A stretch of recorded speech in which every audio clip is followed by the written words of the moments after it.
throat and my stomach dropped.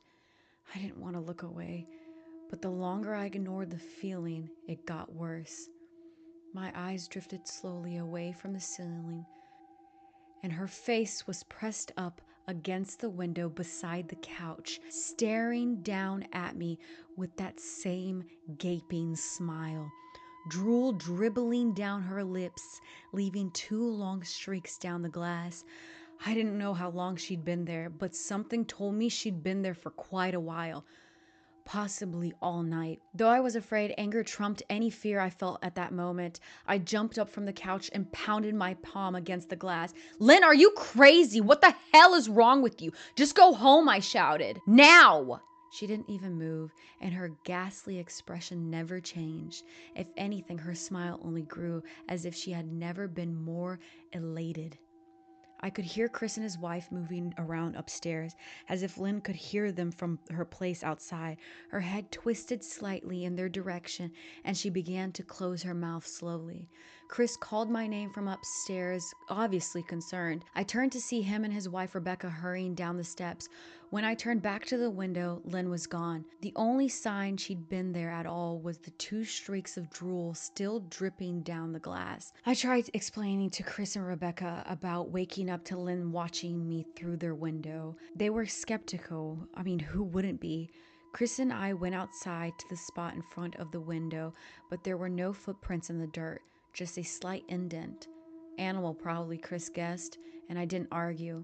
He and Rebecca assumed I dreamt the entire episode, but they didn't understand, and I was too tired to explain it to them. I called out of work that day and I turned myself off. I didn't want to face Lynn. Just talking to her would be too much for me at that point. I really started to believe that something was irreversibly wrong with her, that no matter what promises she made, we'd never be the same again. The thought saddened me to my core. I cried most of the morning. By noon, I figured I was ready to confront her, give her one last chance to explain herself. I could at least give her that after 6 years, I told myself. I turned my phone on and saw dozens of texts she sent, all from a seemingly concerned wife. "Can we talk? Question mark. I love you. Please call me. I'm really worried. Can you answer? Just come home." And more of the same. All texts telling me she loved me and she wanted me home, how worried she was. Not a damn one addressing the crazy shit, though, she pulled. Chris didn't think we should get the police involved just yet. He offered instead to go with me, and I readily accepted. At least I wouldn't be going into the house alone. We drove over this morning just after breakfast. There was no way I was going at night. When we pulled into the driveway, my stomach began doing somersaults.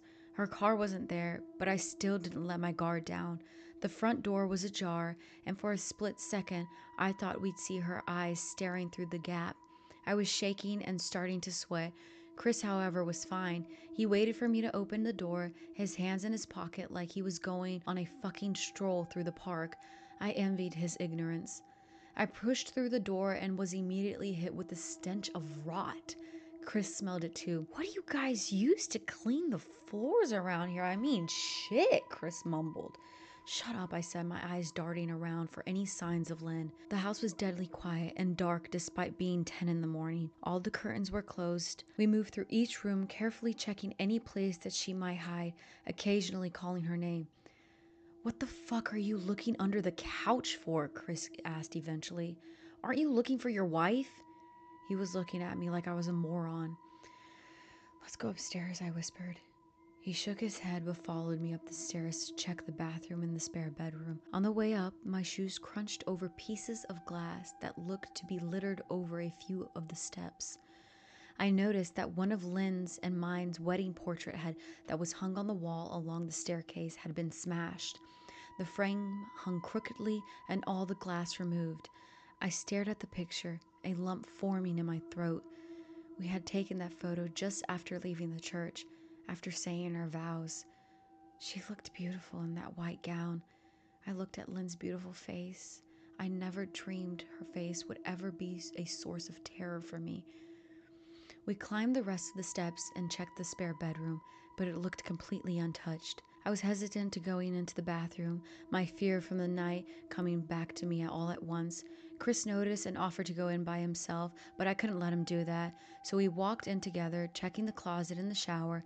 The bathroom looked as if it hadn't been touched since I had left that night. I don't think she's here, Ben. Why don't you pack some clothes and we'll try coming back tomorrow or something? Chris said. I nodded and we went into our bedroom and shoved some clothes into a duffel bag.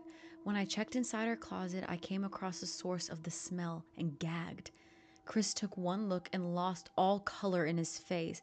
He had to go stand by the stairs to get away from the sight and smell. I gazed down in shock at what's laid inside our bedroom closet. Soaking into the rug were at least a dozen eyeballs, all carefully laid out in jars.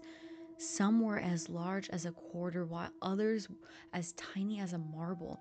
I stared down at the eyes she collected from small animals, I wondered, and shrewded at the thought. Ben, I think we should go, he called out from the hallway. All right, I grabbed my duffel bag and I shut the closet door on my new nightmare. I stepped outside into the hall and I took a deep breath of air. I could taste the rot on my tongue and I couldn't help but gag.